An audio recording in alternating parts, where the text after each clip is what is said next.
At dahil hapon na, ako'y biglang nagutom.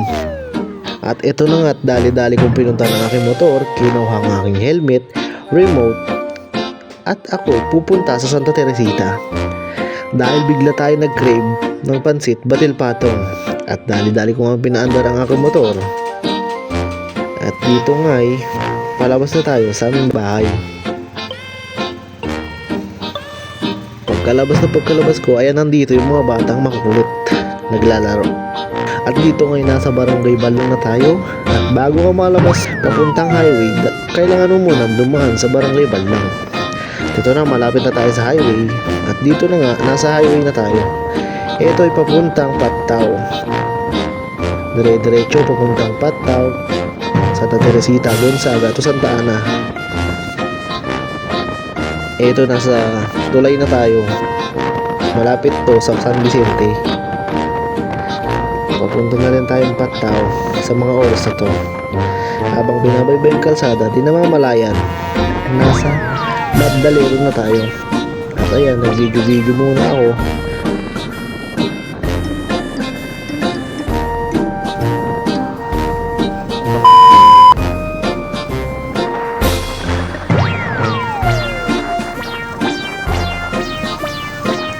Ayan, chill ride lang para safe.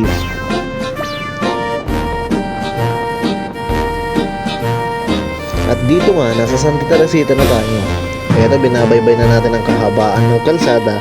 At sa wakas, narating na natin ang ating destinasyon.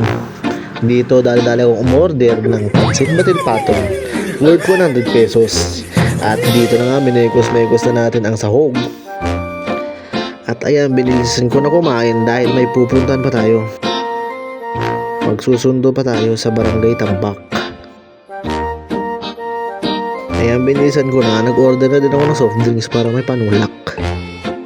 At binilisan hanggang matapos kumain. Ito na nga, inandar na ulit yung motor. At pabalik na tayo ng Bugay.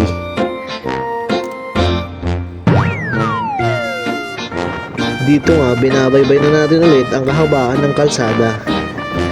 Dire-diretso papuntang Bugay.